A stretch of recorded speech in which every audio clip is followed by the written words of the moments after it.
So you got a cash deal, what do you want to know? So what are the pros and cons let's talk about pros and cons on the buyer side of writing a cash offer, no contingencies, no home inspection, no appraisal, no contingent on the sale of a home, no radon, no pest, uh, no, nothing. Right, with respect to no financing contingency, not a problem. If they got the cash and can close, who cares? Any other contingencies than the inspection for the condition of the property, I can't think of one that I would have a problem with. However, waiving the inspection of the property is the worst thing you can do from a buyer's perspective, because Michigan law is clear and unequivocal with respect to the principle that a sale of a property in Michigan is caveat emptor, it is buyer beware, and the buyer has a responsibility to inspect or have the property inspected by a qualified building inspector or home inspector to determine if there are any defects in that property. Because this just doesn't make any sense. Yeah, the standard. Well, let me say the standard in Michigan is if it turns out the buyer waives that, moves in, finds a defect, the standard is not whether the buyer could have or should have found that defect. The standard in Michigan, according to the Court of Appeals here in the state of Michigan, is that the standard is if you were foolish enough to not hire an inspector, too bad for you, because the standard is whether a qualified inspector retained by the buyer to conduct an inspection of the property would have found that defect, and if he or she would have found it, absent fraud on the part of the seller, that's the buyer's problem. Is that like buying sight unseen? Sort of. Well, they see it. well, I'm they sure. saw it. They saw it. Actually, the wife didn't see it. They're moving here from Wow. out of town, and That's trustworthy. well, that's what I said. Could you imagine, Bill, you buying a house without me seeing it? Just visualize that one. Well, only if I was buying a house just for me. Yeah, right, exactly. And That's probably how it would end those up. circumstances haven't arisen yet. Yeah, but there have been times, all right, close. Look, I'm not going to tell her, Greg, whether I've been looking or not. No. Yeah, the beauty of a guy. Keep me out of this. Yeah. The beauty of a guy buying a house, though, is if he went to sell it, he would need my signature. But if I buy a house without him knowing, and Well, no, I turn around and I sell. can buy it without your signature. There's No, nothing but if that- you turn around and sell it, you're going to need me to sign on the No, dotted I'd buy it line. in an LLC or something where you didn't get dollar. I'm smart enough to do that one. Really? Yeah, sure. You are? You know, if you buy Hey, one. so anyway. But if you buy one without me knowing, you're not that smart. Back to the back to the cash deal. Right? Yeah. Yeah. Okay. Absolutely. Thanks But for the back to the confirmation. cash deal. Yeah, Greg, you're absolutely right. A buyer is absolutely nuts to waive the inspection regarding the condition of the property. Why would they do it? Because they're so anxious to get the property, and some people think that they are able to solve any problem no matter what it is. Well, in today's market, though, when you don't have a lot of inventory to pick from, But really, and you could be bidding against people, then a cash, no contingencies is going to be a more desirable offer to the sellers. Well, of course, it's more desirable to the seller, but that misses the point. We're talking about the buyer. If a buyer's going to make a cash offer, you still make it contingent upon inspection of the property. You make certain you get the seller's disclosure statement from the seller, and you have the inspection. Those are two essential conditions, and in my opinion, non-waivable conditions for a competent, qualified, informed purchaser.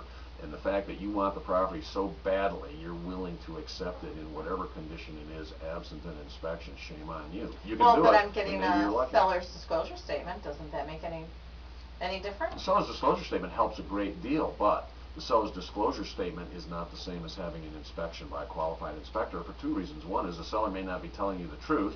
Second, the seller may not know. Well, if There the may seller's be a- not telling me the truth, I have remedy for that. Yeah, but the remedy is going after the seller, who may now be in North Carolina or with Edward Snowden in Ecuador. there you go. Or in the transit zone in Moscow. Who knows? So you want to be able to go after the inspector. If the inspector makes a mistake, you want to be able to go after the inspector.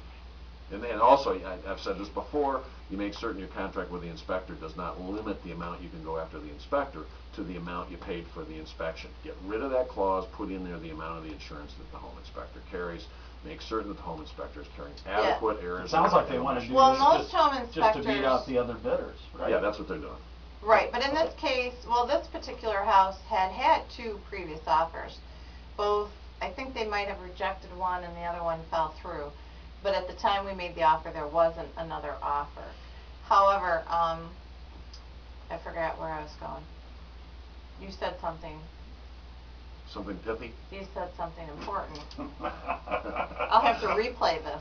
You're talking about the home inspection contract and making certain the home inspector has insurance. Oh, and that that was it, the you- insurance. Most of these home inspectors don't have insurance. Every home inspector my clients hire has insurance, has E&O insurance. I can tell you that the last, the one that we use has insurance, but most of the other ones do not have insurance. Sounds like the darn garbage haulers in the city. They just don't carry adequate insurance.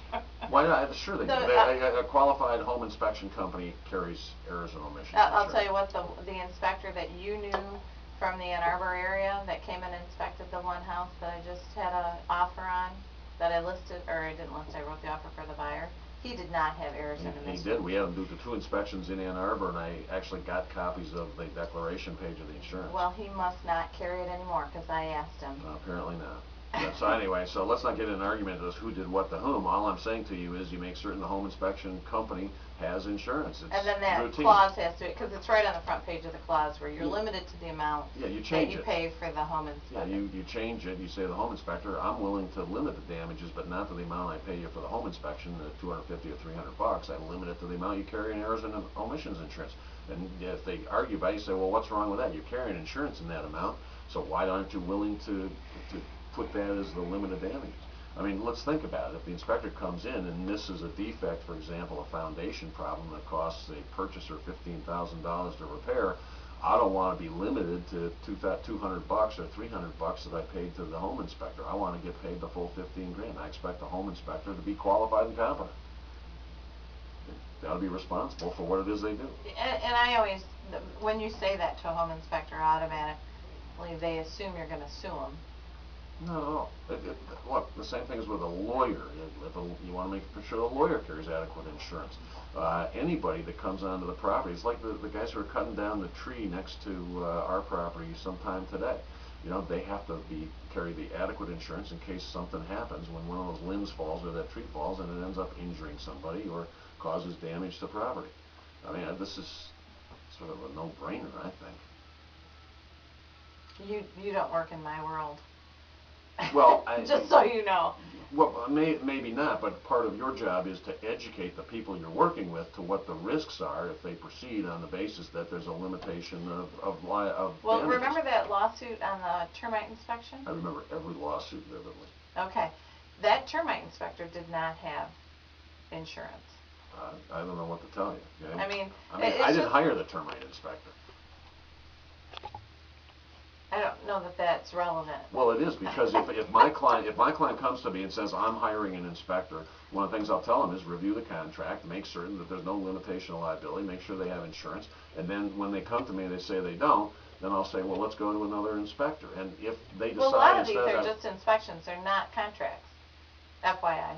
For example, so we only use Aardvark for our home our pest inspections. They do an awesome job, and I'm sure they have insurance, but I'll go call Dave and double check that. Can I just give you a quick example? There's a case decided a year and a half ago by the Michigan Court of Appeals, involved a wetlands consultant. People bought the property, figured they were going to flip it for a casino and hotel. They paid a couple $1 million for it, $3.some million for it. Turns out it has wetlands on it. They sue the wetlands consultant. The wetland consultant gets out of it because there wasn't a formal contract for what's called a wetland delineation as opposed to a wetland review. And so the Court of Appeals said, even though the wetland consultant gave an opinion that the purchaser was, quote, good to go, end quote, the court said because they didn't pay for that service, they paid only for a wetland review, not a wetland delineation. The consultant, even though the consultant was wrong, had no liability. And I give you that example simply to illustrate that you have to be careful about what it is you contract for, with whom you contract, and what the responsibility of that person is, and whether or not they're properly insured to back up what it is they say they are doing. So if I hire someone to do a pest inspection, and we pay them $75, And they screw up. and they screw up. Right, it turns out there are Because they- termites and the cost of repair is $30,000 because of foundation And they damage. have E&O insurance. Yep. Based on what you just said on the wetlands, do they get out of it, or they? No, because they're I'm paid them $75 To for the do an pest inspection, inspection. I okay. paid them $75 for what it is they're giving me an opinion on, and they carried errors and omissions insurance to back it up in term if it turns out that they were wrong. Okay, Okay? got it. So back to the pros and cons of no contingency cash sales for buyers, which we are seeing more cash sales today than ever before. Interest rates creeped up just a little bit, which probably your Tuesday show has talked about. That's off for the summer. Oh, is it? Yeah. Oh. Anyhow, But we just talked about it, the interest rates? Bill and it. Oh, I'm gonna have to replay the radio show. You I can go guess to, you'll have to go you can back. go to 780-3800.com or thinkingrealestate.com and replay all of this. Well, Greg and I don't have to because we actually were here. That's right. If you have any questions, you can call 787-3397. We always forget to do that. You could call that. Yeah. But doesn't mean we'll answer, right? So any other problems with for the buyer? Or obviously the pro is that it's a good offer for the seller, so they'll look long and hard at it. So if it's not a full price offer, Right, yeah, I mean, from a seller's perspective, if I can get cash on the barrelhead, I don't have to worry about any time in terms of the financing getting put in place. I mean, cash is king, so that's the deal I'm gonna take. All other things being equal, I'll take the cash deal. I just wanna make certain that the person who says they're gonna be able to come up with the cash, in fact, has that ability. well, we provide proof of funds. That's Yeah, there kind you of go. standard Right. now. I will say that's one thing that the foreclosure market did for our industry. I think prior to foreclosures, we didn't provide proof of cash to sellers, and we didn't necessarily take our buyers and make sure they were pre-approved with a lender. So now it's just so standard that you don't show anyone properties unless they've been pre-approved or they Right, show and they as a have the buyer's cash. agent, you just don't wanna waste your time with somebody that's out there looking but doesn't have the ability to make the offer that they're purporting they're able to make. I agree 100%. I mean, I've actually done cash deals where we put up the full purchase price as earnest money, simply as they to sort of grease the skids with the seller. If the seller knows the funds are actually already sitting there in an account, you know, I've done deals over $500,000 Well, where with we have that that said, amount sitting in an escrow If account. for some reason the buyer walks away, I think in this particular one, Jackie, what was the earnest money deposit? Was $2,000. We're talking about an $80,000 house,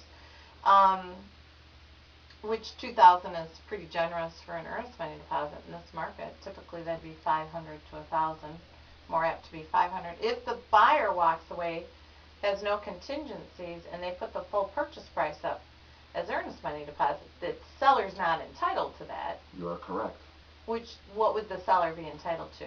Michigan does not enforce what are called penalties. They enforce what are called liquidated damages clause. So the amount of the full purchase price that was put in escrow, the only amount that would be forfeited would be what a court would have to determine as, quote, a reasonable amount, end quote, of compensation for the purchaser. Would they look to what would be typical for an earnest money deposit? $500 to $1,000? Or for the seller, damages for the seller. No, you're looking about much more than $500 to $1,000. I mean, if I've got a deal for $500,000, the entire amount is in there, and the deal falls, the damages to the seller are going to be tens of thousands of dollars. You're not going to be Except for $500,000. if I would have only had the buyer put in $500 or $1,000. On an $80,000, let's not jump it to a $500,000, because Yeah, okay. $500,000 may be $5,000 earnest money deposit. All right, so $80,000 deal, $1,000 deposit. What do you want to know? So, but instead they put the full purchase price because it is a cash transaction. Right, the purchase agreement Now- probably says that the entire earnest money deposit shall be forfeited, but no court would enforce an $80,000 forfeiture on an $80,000 deal. There'd be a lawsuit to determine what is a reasonable amount. Court might determine, depends upon how fast the property resold, whether there were any other damages. So. But if so, then as a buyer's agent, I would be foolish to recommend that to my buyer, because one, his $80,000 is gonna be tied up in litigation. Yeah, right, I mean, I'm not suggesting that you Yeah. do it as a buyer, I'm just saying I have actually seen that done in certain circumstances where the buyer wanted to so convince the seller that they were ready to close, and the price was lower than what was the listing price, so they said, here's the cash, we'll put it up and let's close. Laura, with our 2 minutes left, can I ask you a question? Yes. What's your take on the 6-1 vote? This is a city question. Yeah, it is. 6-1 vote on what? On the, against the petitions being Oh, forwarded. for the landlord? Yeah, What's my opinion? Well, Do you have I a mean, thought on the that? city clerk said that they weren't qualified to go forward, so I'm not an attorney, and I assume he talked to an attorney to get that opinion and did his research, so I took his advice on that. I do think that conversations with landlords and property managers and contractors actually will help fine-tune the city's ordinances on it, no matter what it is. So I'm willing to look at issues that exist in our ordinances and fine-tune them. Greg, I'm only getting it after the fact, but it was a legal issue, it was whether or not the petitions met the requirements Right. of the Right, applicable right. statutes, and so I don't really think that the city council has much choice there other than to simply follow the city attorney's advice in terms of saying it doesn't meet the requirements. Right. prepare to go to court? Yeah, she can't really answer that. Yeah, I wouldn't because know, that's, but I'm- that's really up to the Yeah. city attorney, city council, and whether or not she's an individual. I bring my attorney with me everywhere I go. Yeah.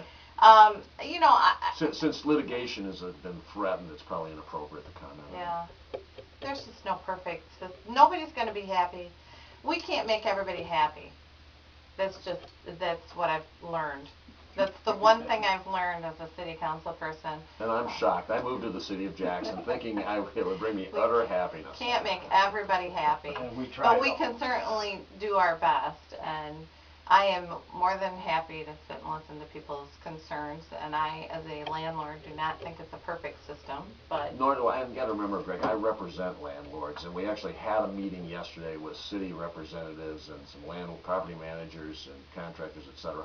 And I left that meeting with the impression that the city was not only willing to listen to the issues and concerns of landlords and the property managers, but was actually anxious to do something about it. And I offered a couple of tips, sent along a copy of a state statute that might assist the city. So I think there's a dialogue that's going on that will result in not necessarily happiness, but in satisfaction of all the parties to be able to accommodate the needs of both the citizens, the owners, the tenants, and the city. We're out of time. oh. Yeah. It's amazing what a pet can do for you.